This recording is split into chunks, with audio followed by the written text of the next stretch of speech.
Most men think power is loud. They think it's the shouting in the boardroom, the gold watch on the wrist, or the trophy wife on their arm. Mark Sullivan made that mistake. He thought silence was weakness. When he handed his wife Bella the divorce papers after 10 years of marriage, he expected tears. He expected screaming. He expected her to beg for a monthly allowance. Instead, she picked up a pen, signed her name without a tremor, and walked out the door. He followed her to the parking lot to gloat one last time. That's when the valet pulled up in a vehicle that didn't just cost more than Mark's house. It was a car that didn't officially exist yet. And as Bella drove away, Mark realized he hadn't just lost a wife. He had lost the game he didn't even know he was playing. The rain in Seattle has a way of washing away everything but the truth. And on that Tuesday evening in November, the truth inside the Sullivan estate was ugly. Mark Sullivan, a senior partner at Vanguard Equity, checked his reflection in the hallway mirror. At 42, he was handsome in a predatory way.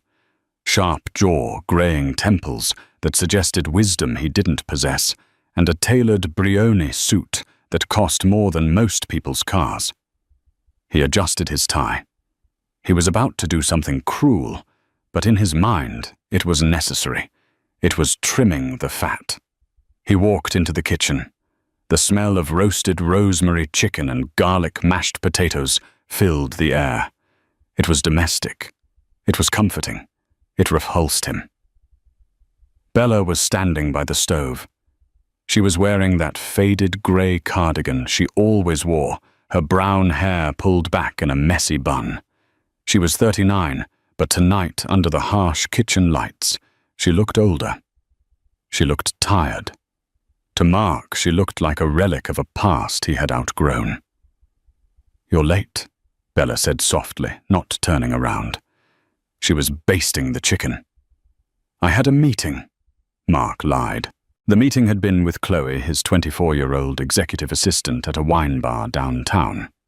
Chloe was everything Bella wasn't, loud, ambitious, and obsessed with Mark's status. Mark tossed his briefcase onto the marble island with a heavy thud. The sound echoed in the large, minimalist kitchen. "We need to talk, Bella." Bella paused. She set the spoon down on the ceramic rest. She wiped her hands on her apron and finally turned to face him. Her eyes, usually a warm hazel, were unreadable. "Dinner is ready in 5 minutes, Mark." "I'm not eating," he snapped. He reached into his inside jacket pocket and pulled out a thick brown envelope. He slid it across the marble counter. It stopped inches from her hand. "I want out, Bella."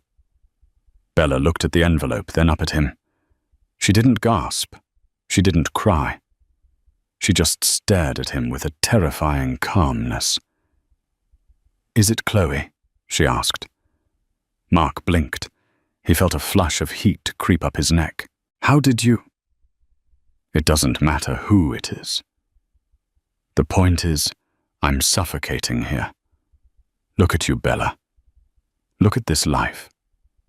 You do nothing. You have no ambition. You sit in this house I paid for cooking food.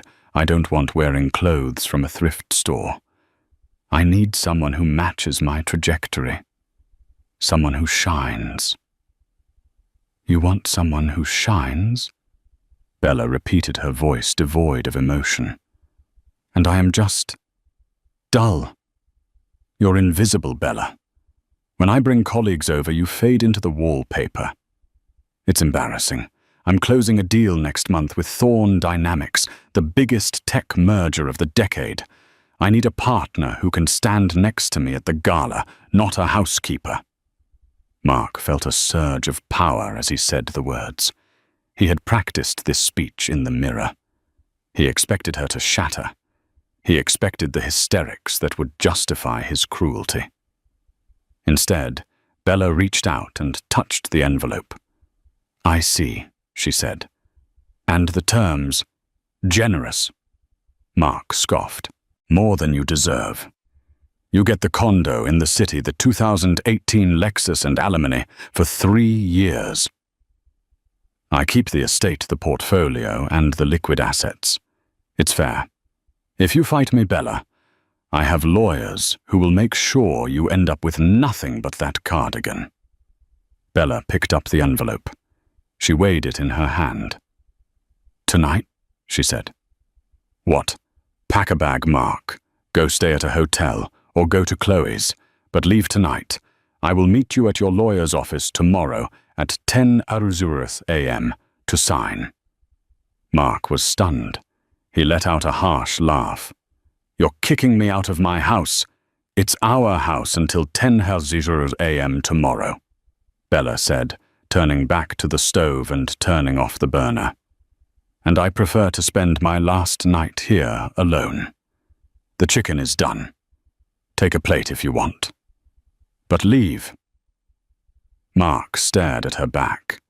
He felt a flicker of unease, a tiny scratch in his armor. This wasn't the reaction of a dependent housewife. This was the reaction of a CEO firing an intern, but he shook it off. She was probably in shock. She was playing tough. Fine, Mark sneered.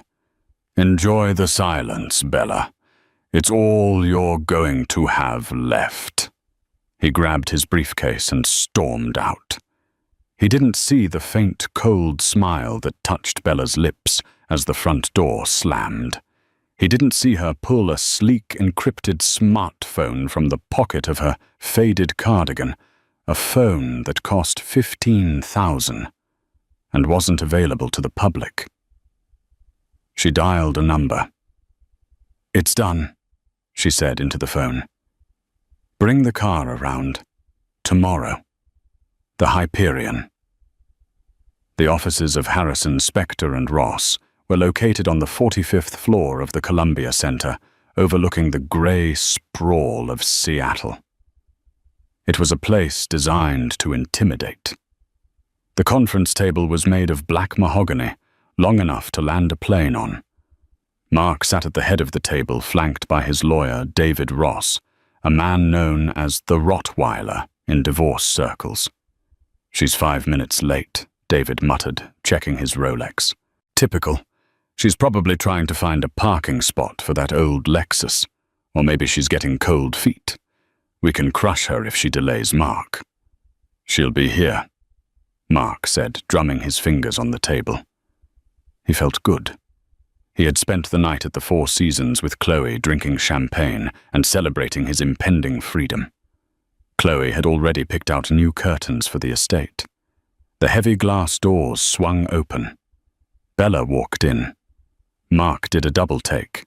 She wasn't wearing the cardigan. She was wearing a simple black pantsuit. It looked plain at first glance, but the tailoring was surgical. It fit her perfectly. She wore dark sunglasses, which she removed as she sat down at the opposite end of the table. She was alone. "Where is your legal counsel, Mrs. Sullivan?" David Ross asked, his voice dripping with condescension. "I don't need one," Bella said calmly. She placed a single folder on the table. David exchanged a smirk with Mark. "She doesn't have a lawyer. This is going to be a slaughter." "Very well," David said, sliding the thick divorce agreement toward her. "As discussed, this document outlines the separation of assets. Mr. Sullivan is being incredibly generous. You are waiving your right to his future earnings, his stocks in Vanguard Equity, and the primary residence. In exchange, you receive the downtown condo." "I don't want the condo," Bella interrupted. Mark leaned forward. "Don't be greedy, Bella. You can't afford the maintenance on the house." "I don't want the house either," Bella said. She flipped to the back page of the document. "I don't want the alimony. I don't want the Lexus. I don't want your stocks."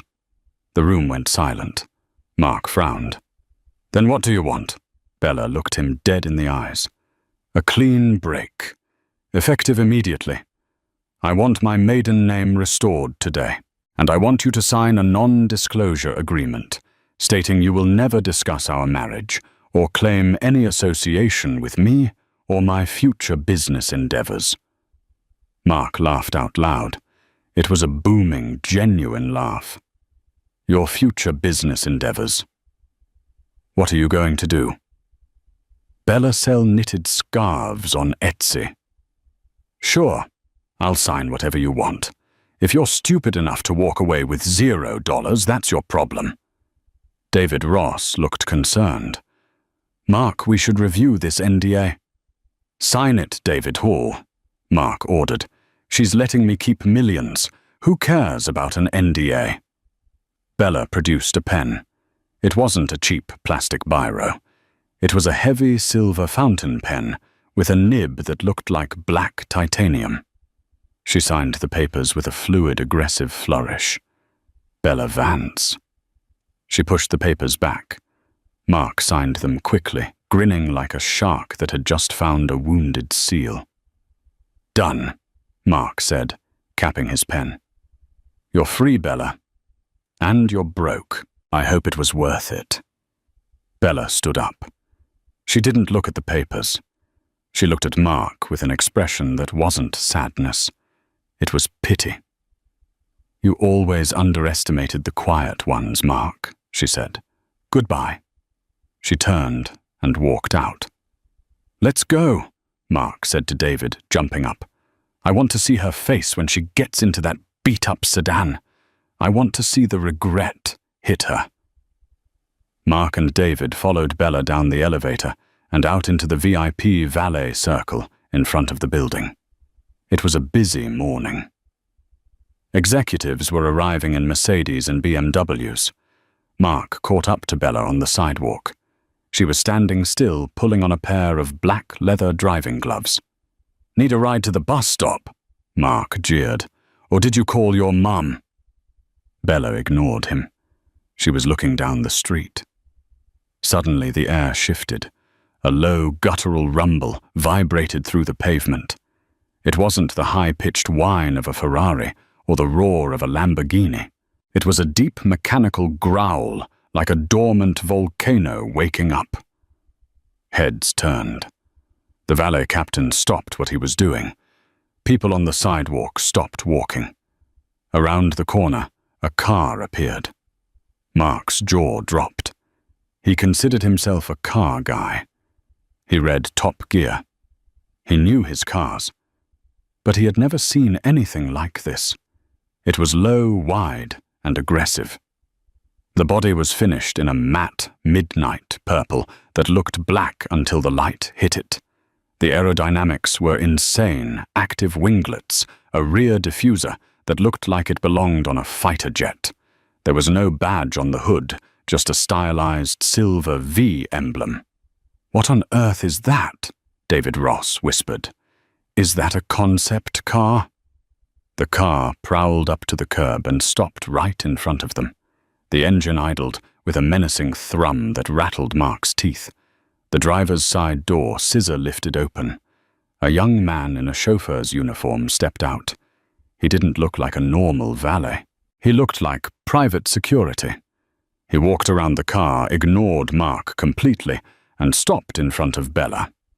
He bowed his head slightly. Good morning, Miss Vance, the man said. The Hyperion is ready for you. Mr. Thorne sends his regards. Mark froze. Thorne. As in Silas Thorne. The billionaire recluse who owned Thorne Dynamics. The man Mark was desperate to impress to save his career. Bella nodded. Thank you, James. She walked toward the driver's seat. Wait! Mark lunged forward, grabbing her arm. Bella, what is this? Whose car is this? You're sleeping with Silas Thorne. Bella looked at his hand on her arm until he let go. No, Mark, she said, her voice ice cold. I'm not sleeping with him. I designed this car for him. Mark blinked his brain, unable to process the words. You designed a car. You don't know anything about cars. You're a housewife. Bella smiled.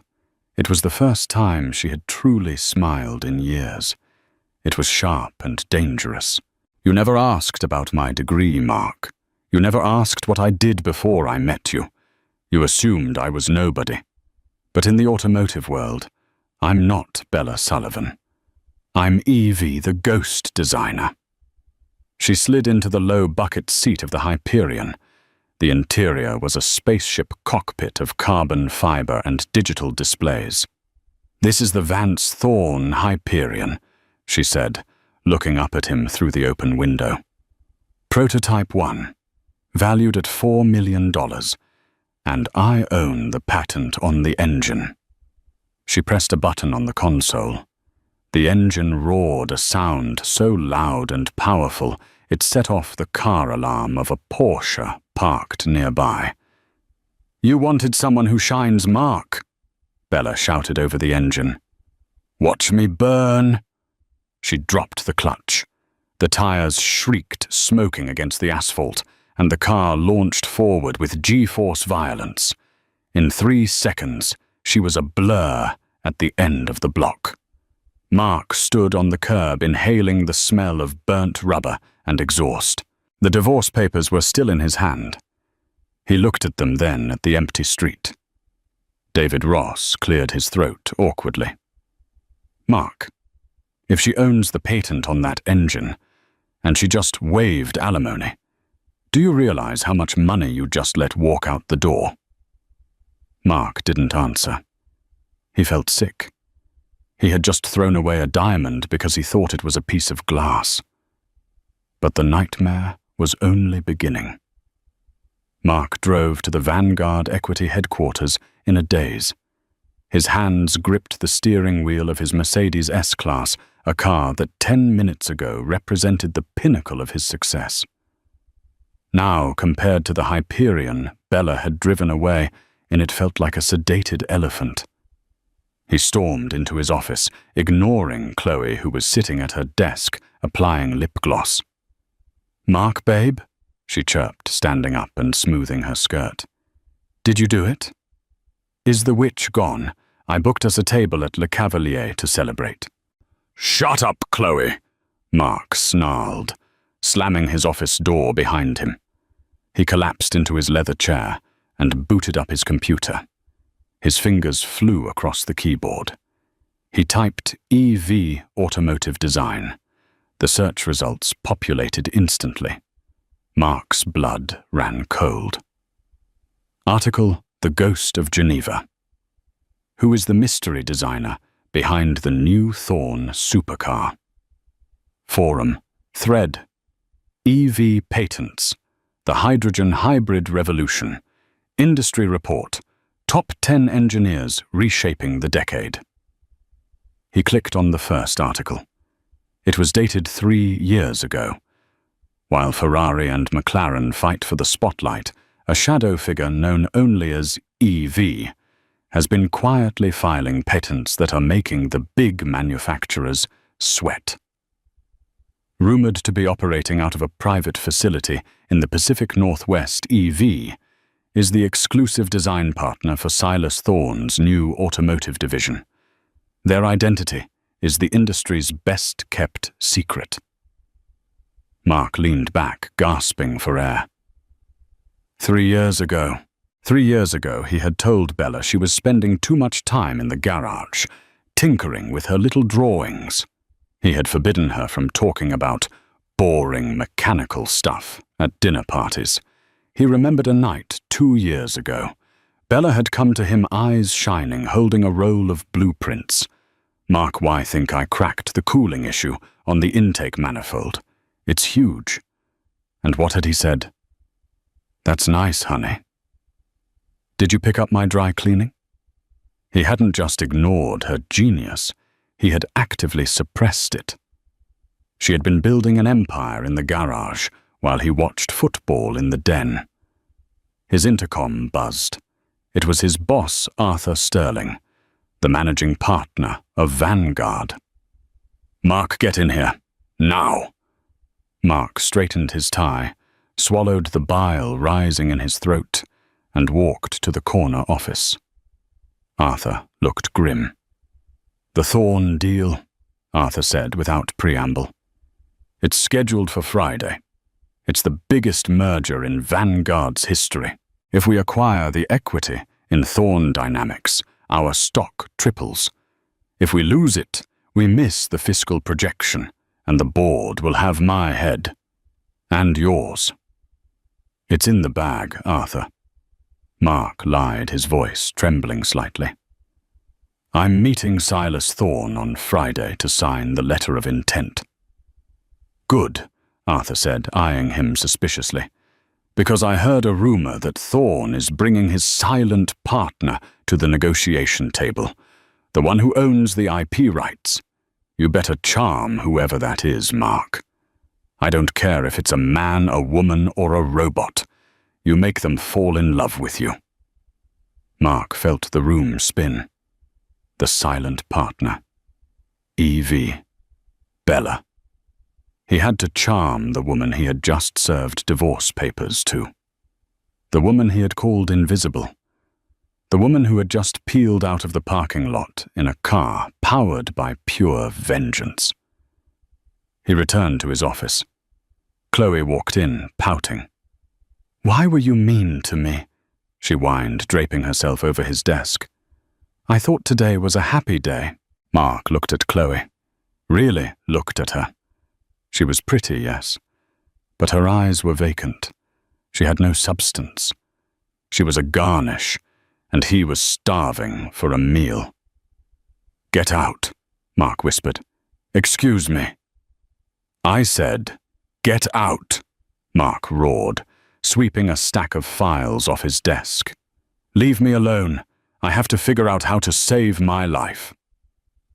Friday morning arrived with the weight of a funeral. Mark had tried to call Bella 40 times. Every call went straight to voicemail. He had driven to the estate, but the gates were locked, and a private security team, Thorn Security, was stationed at the entrance. He was barred from his own former home. He had no choice. He had to go to the meeting. The headquarters of Thorn Dynamics was a fortress of glass and steel, located in the tech district. Mark walked into the lobby with his team. He had brought David Ross, his lawyer, and unfortunately, he had to bring Chloe. As his executive assistant, she was required to take minutes, though he had strictly ordered her to not speak a single word. They were escorted to the Sky Room on the 50th floor. The view was breathtaking, but Mark was sweating through his shirt. Silas Thorn was waiting. He was a man of 60 with silver hair and eyes like flint. He sat at the head of a white marble table. "Mr. Sullivan," Silas said, not standing up to shake hands. "You're late." "Traffic," Mark stammered. "Mr. Thorn, it's an honor. Vanguard Equity is ready to—" "Save the pitch," Silas cut him off. "I'm just the money, Mark. I don't sign anything unless my lead engineer and head of design approves the partnership. This company is built on their technology." "Of course," Mark said, his mouth dry. "We are eager to meet them." Silas pressed a button on the table. The double doors at the far end of the room hissed open. Bella walked in. But this wasn't the Bella from the kitchen, and it wasn't even the Bella from the lawyer's office. This was a titan. She wore a white architectural suit that looked like it had been cut from marble. Her hair was sharp, sleek, and bobbed. She wore 4-inch stiletto heels that clicked rhythmically on the polished floor. She didn't look at Mark. She walked to the head of the table, stood next to Silas, and placed a tablet down.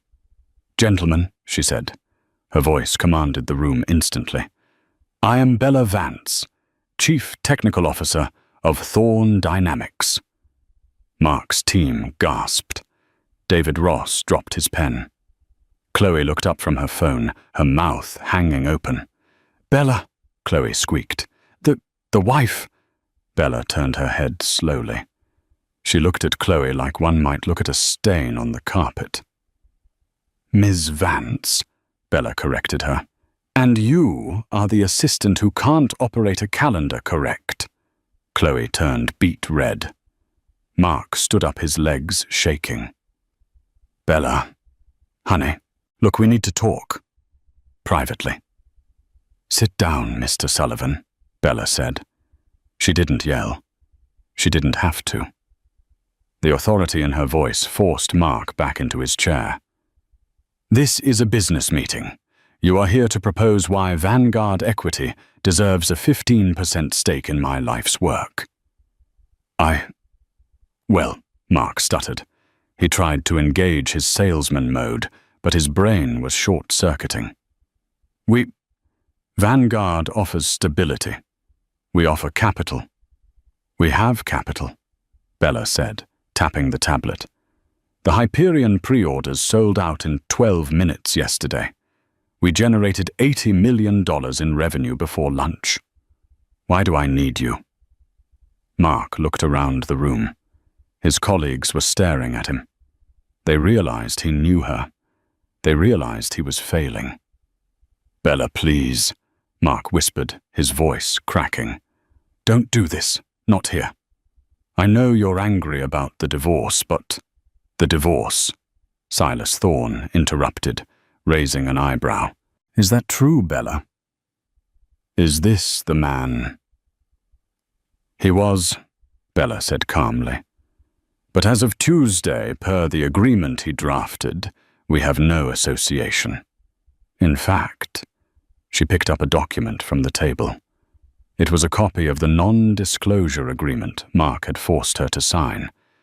Mr. Sullivan insisted on an NDA, stating that he has no claim to my future endeavors, and that we are strangers, Bella said, sliding the paper down the table. He was quite adamant that my work was, and I quote, knitting scarves on Etsy. He deemed my intellectual property worthless. Silas Thorne laughed.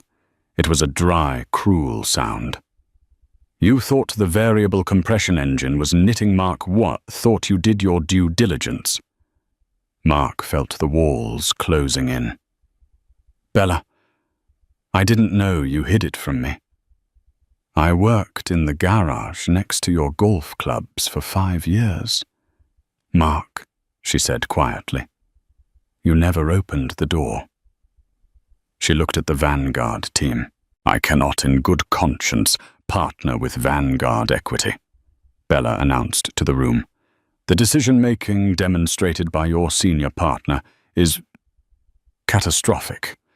If he can't spot a unicorn in his own garage, how can he manage $1 billion portfolio? I agree, Silas said. Deal is off. No, Mark shouted, standing up again. Arthur will fire me, Bella. You can't ruin my career over a personal grudge. Bella stepped closer to him. The smell of her perfume, something expensive and woody, not the vanilla scent he remembered, filled his nose. This isn't personal, Mark, she said softly, so only he could hear. This is business. You wanted to trim the fat. You wanted someone who matches your trajectory. I'm flying at Mark 2. You're still on the ground. She turned to security. Escort Mr. Sullivan and his assistant out of the building, and make sure they validate their parking. I don't want to pay for it.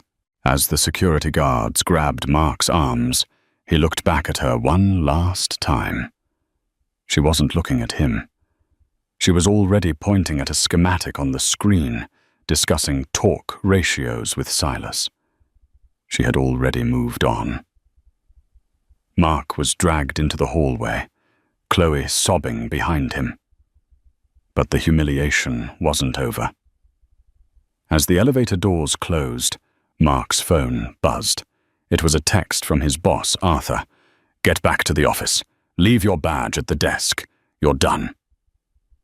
Mark stared at the phone. He had lost his wife. He had lost his job. And he had a sinking feeling that the public humiliation was just beginning, because next week was the auto gala, and he knew with dread certainty that Bella would be the star. The descent wasn't a slide. It was a free fall. In the movies, when a titan of industry falls, it's usually depicted with a single dramatic scene, a yelling match in a boardroom or a glass of scotch thrown against a wall. But for Mark Sullivan, the destruction of his life was a slow, bureaucratic torture. It happened in quiet rooms with air conditioning that was set too cold, accompanied by the rustle of paper and the clicking of pens. It started the Monday after the disaster at Thorn Dynamics. Mark arrived at Vanguard Equity at 8:00 a.m., intending to fight. He had rehearsed a speech about minor setbacks and pivoting strategies. He never got to give it. His keycard didn't work. The little light on the turnstile blinked a mocking red. "Mr. Sullivan." Mark turned to see the head of human resources, a woman named Janice, whom he had ignored for 10 years, standing with 2 security guards. She wasn't smiling. "We've packed your personal effects in this box," Janice said, handing him a cheap cardboard carton. "Mr. Sterling has initiated a forensic audit of your accounts. Pending the investigation into the misappropriation of company funds, you are barred from the premises." "Misappropriation?"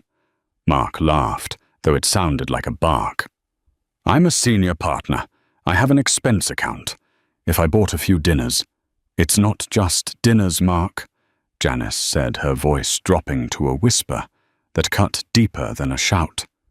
"The flights to Cabo, the jewelry purchases listed as client gifts that never reached any client, the lease on the apartment for your assistant.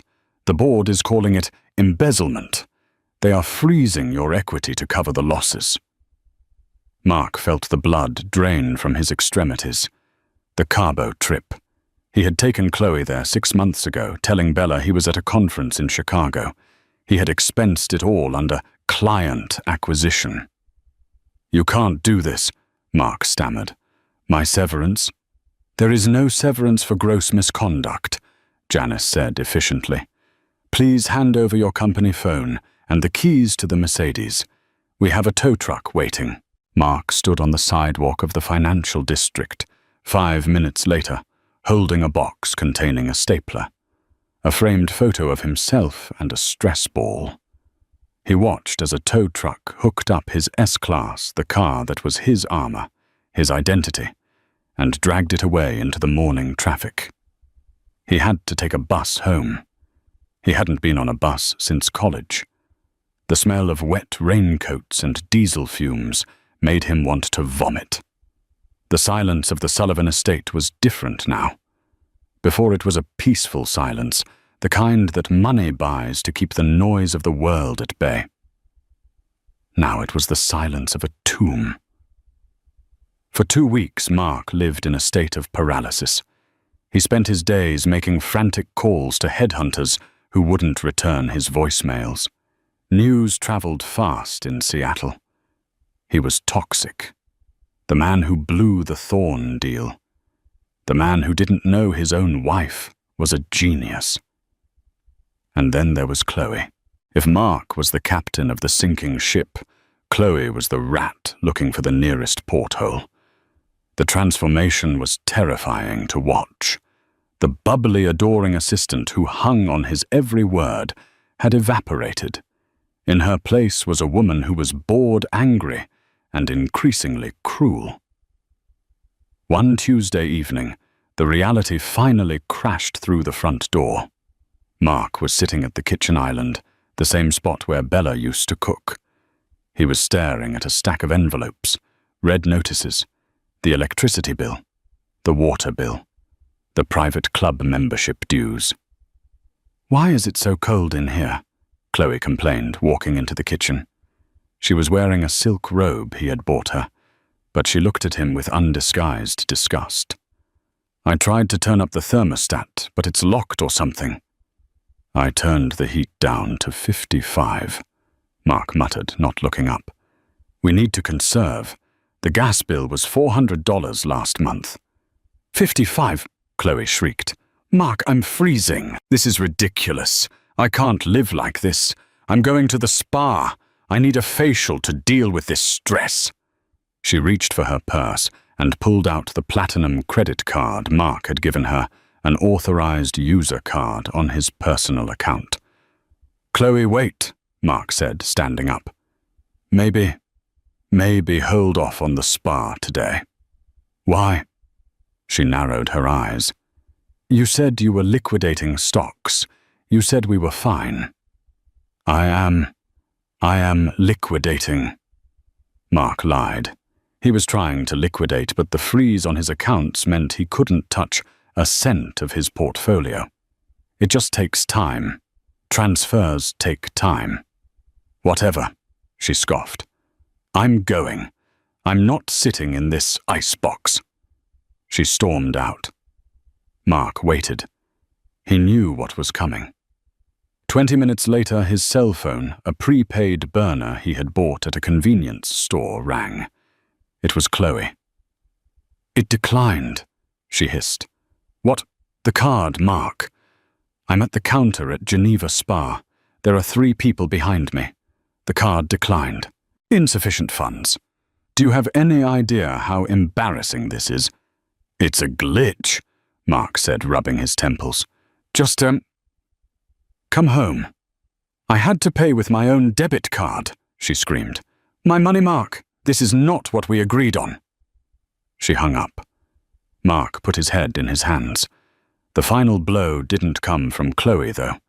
It came from the bank. The next morning, a black sedan pulled up the long driveway. A man in a sharp grey suit stepped out.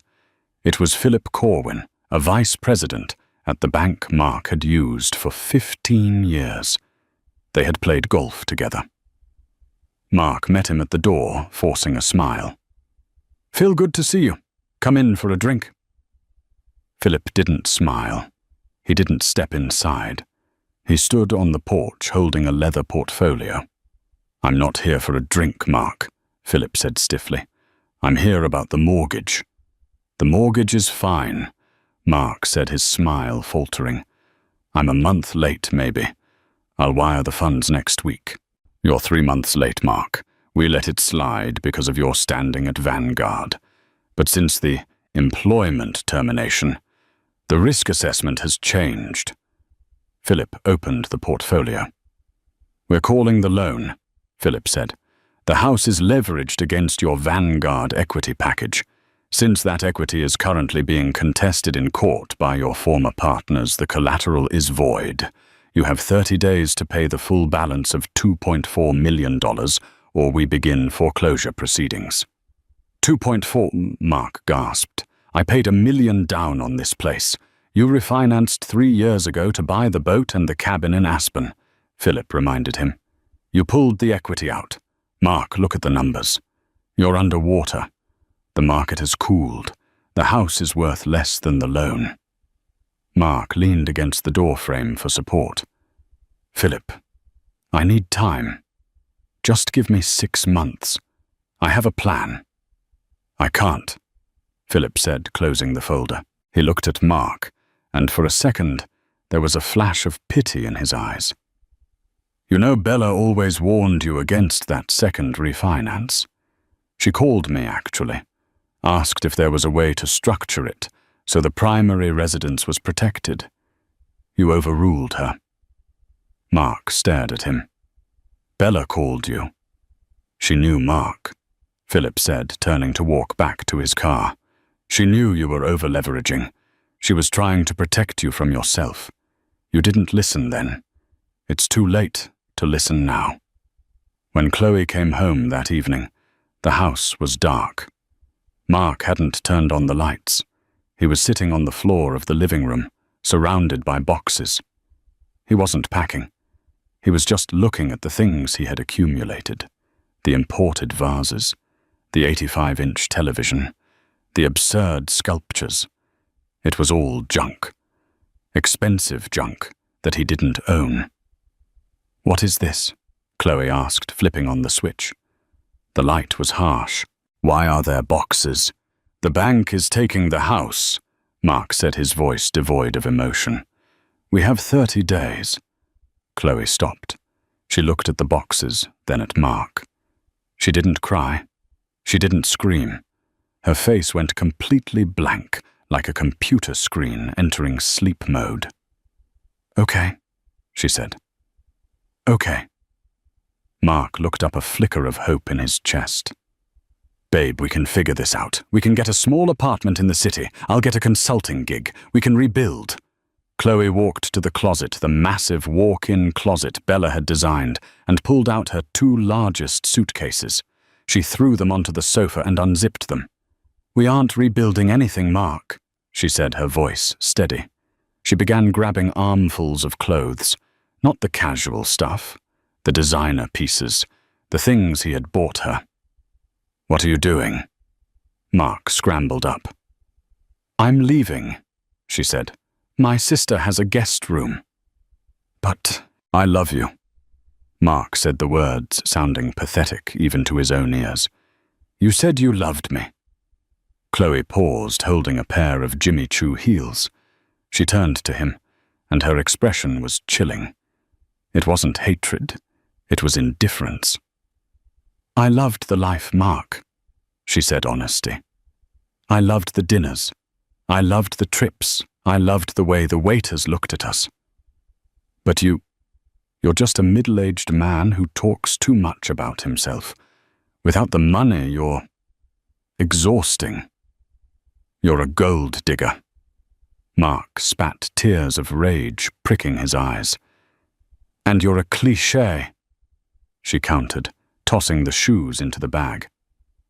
"You traded a loyal wife for a trophy, and now you're surprised the trophy is expensive to maintain. Grow up." She zipped the bag. She walked to the door, her heels clicking on the hardwood, a sound that reminded him painfully of Bella leaving the boardroom.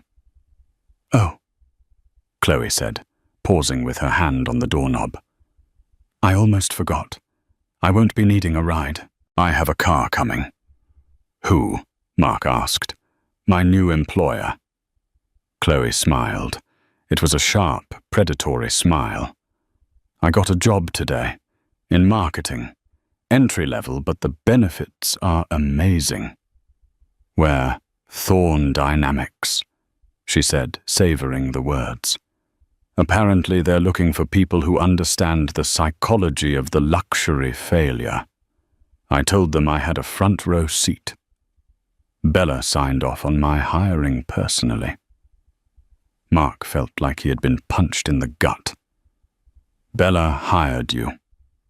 She said I had potential to be useful." Chloe shrugged. "She also said I should tell you that the garbage runs on Thursdays, since you probably never took it out yourself." Chloe opened the door. Outside, a sleek black sedan was waiting. It wasn't a taxi. It had the Thorn Dynamics logo on the side. "Goodbye, Mark," Chloe said. "Good luck with the boxes." The door clicked shut. Mark Sullivan stood in the center of his cold, dark, foreclosed mansion. He looked at the empty space where Chloe had been, and beyond that, the ghost of the space where Bella had been. He walked to the window and watched the car drive away. He was completely alone. The silence rushed back in, heavy and suffocating. He realized then that he hadn't just lost his money. He had lost his audience. And for a man like Mark, who lived to be seen, that was a fate worse than death. He slid down the wall until he hit the floor, pulling his knees to his chest, shivering in the expensive, unheated air. The night of the annual Seattle Auto Gala, the sky broke open. It wasn't just raining. It was a deluge, a relentless sheet of freezing water that blurred the neon lights of the city into streaks of gray and blue. Mark Sullivan sat in his rental car, a 2019 Ford Focus that smelled faintly of stale cigarette smoke and pine air freshener. He was parked 3 blocks away from the Museum of Flight in a dark lot under an overpass. He couldn't afford the valet. He couldn't even afford the parking garage next to the venue. He adjusted the rearview mirror. His face looked gaunt. The stress of the last month had carved deep lines around his mouth. His tuxedo, a Tom Ford custom piece that used to fit like a second skin, hung loosely on his frame. He had lost 15 pounds since the day the bank manager stood on his porch. "Showtime," he whispered to his reflection. But the voice lacked conviction. It sounded like a man trying to sell a lie to himself. He opened the car door, and the roar of the rain swallowed him. He didn't have an umbrella. By the time he walked the 3 blocks to the museum, his patent leather shoes were soaked through and his hair was plastered to his forehead. The entrance to the gala was a different world. A massive heated tent had been erected over the red carpet. Underneath the canvas it was dry, warm, and smelled of expensive perfume and anticipation. A line of limousines and supercars idled, depositing the elite of the automotive world. Mark stepped onto the red carpet, shivering uncontrollably.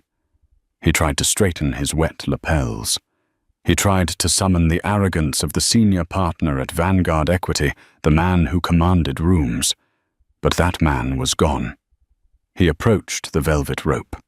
The head of security was a man built like a vending machine, holding a digital tablet. "Name?" the man asked, not looking up. "Sullivan," Mark said, his voice raspy. "Mark Sullivan. I'm expected." The guard scrolled through the list. His finger stopped. He looked up, his eyes scanning Mark's soaked tuxedo, his dripping hair, the desperation vibrating off him like heat waves. "I'm afraid I can't let you in, sir," the guard said. His tone wasn't apologetic. It was final. "Check again," Mark insisted, gripping the velvet rope. "I'm Mark Sullivan. My ex-wife, is the keynote speaker. I need to speak with her. It's urgent family business." "Mr. Sullivan," the guard said, his voice rising just enough to draw attention. "I have a specific flag on your name. Do not admit." The instructions come directly from the event chairwoman, Ms. Vance. She specified that if you arrived, you were to be removed from the property. The people in line behind Mark began to murmur. Mark turned and saw faces he recognized. There was Jonathan Peterson from Goldman Sachs. There was the VP of Boeing. People Mark had bought drinks for. People Mark had laughed with. They weren't laughing now. They were looking at him with a mixture of pity and revulsion, like he was a stray dog trying to enter a restaurant. Jonathan Peterson actually took a step back, shielding his wife from Mark's proximity. "Please," Mark whispered, his dignity crumbling. "Just 5 minutes." "Step aside, sir," the guard said, signaling to a uniformed police officer standing nearby. "Or you will be escorted away for trespassing." Mark stepped back. He stumbled slightly on the wet pavement, almost falling. He backed out of the warm tent and into the freezing rain. He couldn't leave. He physically couldn't. He had convinced himself that if he could just see her, if he could just make eye contact, she would remember the 10 years. She would remember the man she fell in love with, not the monster he had become. He circled the building. The Museum of Flight was a massive structure of glass and steel designed to showcase airplanes. At night, lit from within, it glowed like a lantern. Mark found a spot near the south wing. There were bushes here, thick landscaping that offered some cover. He pushed through the wet branches, thorns snagging his tuxedo trousers until he was pressed right up against the floor-to-ceiling glass wall. He wiped the rain and condensation from the glass with his trembling hand. The view took his breath away. Inside the great gallery was bathed in golden light. Suspended from the ceiling were historic aircraft, but all eyes were on the stage in the center of the room. And there she was, Bella. She was standing on a raised dais, illuminated by spotlights. She wore a gown of deep midnight blue velvet that shimmered as she moved. It was regal. It was commanding. Her hair, once pulled back in that messy bun he had despised, was now styled in sharp, elegant waves. She wasn't just participating in the event. She was the event. Mark pressed his face against the cold glass. He couldn't hear the music, but he could see the way the room gravitated toward her. Silas Thorne stood to her right, beaming like a proud father. Then Bella walked to a podium. A large screen behind her lit up. Mark could just make out the words on the slide, "The future of propulsion." She began to speak. Mark saw her lips moving. He saw her gestures, confident, precise. She pointed to something off stage. The floor rotated. A silk sheet was pulled away. The Hyperion sat there. Even through the rain-streaked glass, it looked alive. It was aggressive, beautiful, and terrifying. It was the physical manifestation of her genius, the genius Mark had called knitting. Mark watched the crowd erupt. He saw men in $5,000 suits clapping until their hands hurt. He saw women wiping tears. They were witnessing history. And then something happened that shattered Mark's heart completely. Bella finished her speech. She stepped away from the podium. A man walked up to the stage. He was tall, perhaps 35, with messy blonde hair and the rugged build of a field engineer. He wasn't wearing a tuxedo. He was wearing a black leather jacket over a dress shirt. He looked out of place among the suits, yet perfectly at home next to Bella. He handed Bella a glass of champagne. He whispered something in her ear. Bella threw her head back and laughed. It wasn't a polite society laugh. It was a full-bodied, joyous laugh. She touched the man's arm, a casual, intimate gesture. The man looked at her not with the possessive hunger Mark used to have, but with total, unadulterated awe. Mark realized who he was. He had read the articles. This was the lead test driver for Thorne Dynamics. Her partner, in every sense of the word. At that moment, as if sensing a disturbance, Bella looked up. Her gaze traveled across the room past the applause, past the champagne, and locked onto the dark window where Mark was standing. Mark froze. His breath fogged the glass. She sees me, he thought. This is it. She sees me suffering. For a heartbeat, their eyes met across the barrier of glass and rain. Mark waited for a reaction. Anger, sadness, triumph. But there was nothing. Bella's expression didn't change. She didn't frown. She didn't smile. She simply looked through him as if he were a smudge on the window pane, a part of the background scenery. Then she turned back to the man in the leather jacket, clinked her glass against his, and took a sip. She didn't care. That was the bullet that finally killed Mark Sullivan. Hate would have meant he still mattered. Anger would have meant he still had power over her emotions. But indifference meant he had ceased to exist. He was a ghost. Mark peeled himself away from the window. The cold had seeped into his bones, making his teeth chatter violently. He turned and began the long walk back to the rental car. The rain was heavier now, washing away the hair gel, ruining the expensive shoes, soaking the tuxedo he would never wear again. He walked past the line of luxury cars waiting for their owners. He walked past the warmth and the light. He walked into the darkness of the underpass. He reached the Ford Focus. He fumbled with the keys, his fingers numb and clumsy. He dropped them in a puddle. He fell to his knees to find them. The asphalt was rough and gritty. He grasped the plastic key fob, clutching it like a lifeline. But he didn't stand up.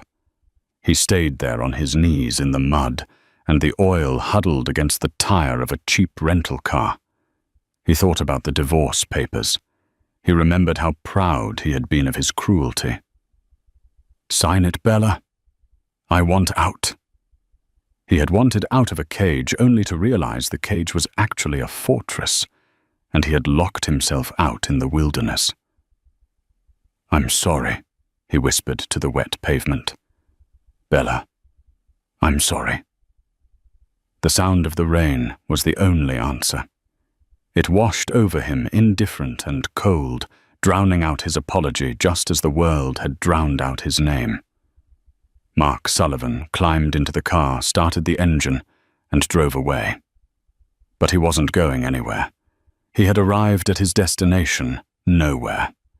And that is where we leave Mark Sullivan alone in the rain, watching the life he could have had shine brightly behind a wall of glass. It's a brutal ending, but a necessary one. Mark spent 10 years building a life based on appearances, never realizing that the foundation of that life was the woman he treated like furniture. He made the fatal mistake of confusing silence with emptiness.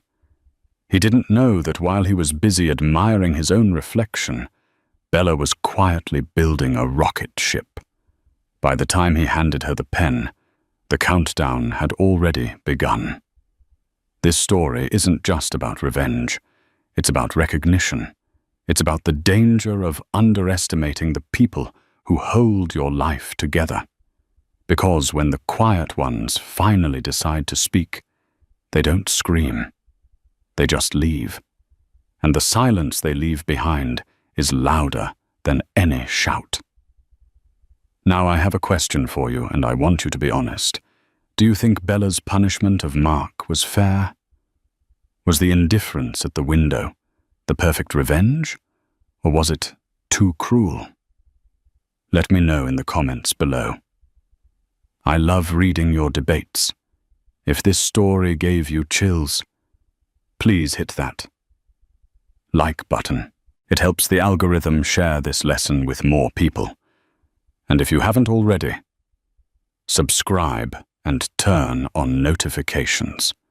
We have a new story coming next week about a billionaire who poses as a janitor to find a wife, and trust me, you don't want to miss the twist.